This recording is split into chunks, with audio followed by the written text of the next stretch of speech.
പൊതുപ്രവർത്തനത്തിന്റെയും രാഷ്ട്രീയ മര്യാദകളുടെയും ബാലപാഠം പോലും അറിയാത്ത അൻവർ കോൺഗ്രസിനും UDF-നും ബാധ്യതയാവും.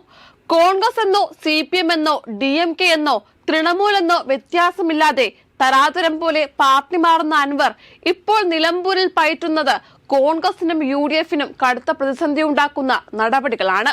തന്റെ ഇടപാടുകൾക്ക് പഴയ പോലെ പിണറായിയിൽ നിന്നും P. ശശിയിൽ നിന്നും പിന്തുണ ലഭിക്കാതെ വന്നതോടെ അൻവർ ഉയർത്തിയ കലാപങ്ങളെല്ലാം ആദ്യം റിപ്പോർട്ട് ചെയ്തത് റിപ്പോർട്ടർ ചാനലാണ്.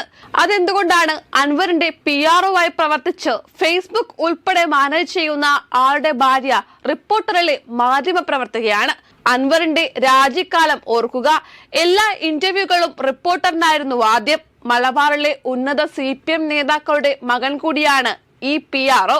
രാഷ്ട്രീയ തത്വദീക്ഷയില്ലാതെ അൻവർ UDF-ന്റെ പടിവാതിൽ പോലും കണ്ടിട്ടില്ല. അതിനു മുമ്പേ ഇതേ റിപ്പോർട്ടർ ചാനലിലൂടെ UDF സ്ഥാനാർത്ഥിയുടെ പ്രഖ്യാപനം നടത്തുകയാണ്.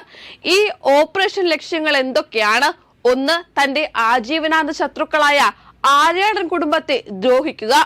ആര്യാടൻ ഷൗക്കത്ത് നിലമ്പൂരിൽ UDF സ്ഥാനാർത്ഥിയാകുമ്പോൾ സീറ്റ് കിട്ടിയില്ലെങ്കിൽ LDF-ൽ പോകുമായിരുന്ന ആൾ എന്ന പ്രചരണത്തിന് ഈ വാർത്തയെ ഉപയോഗിക്കാം.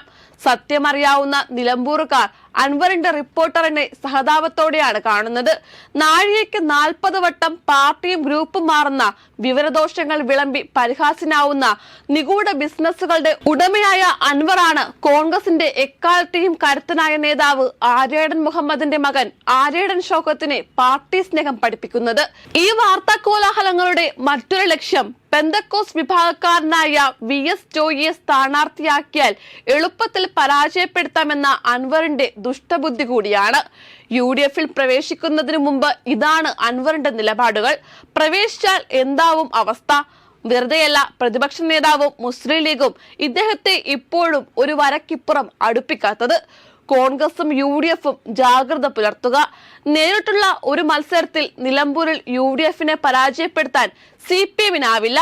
നിലനിൽപ്പിനായി പിണറായി നടത്തുന്ന അവസാന പോരാട്ടത്തിൽ PV അൻവർ ഡബിൾ ഏജന്റായി മാറിക്കൂടുന്നുമില്ല.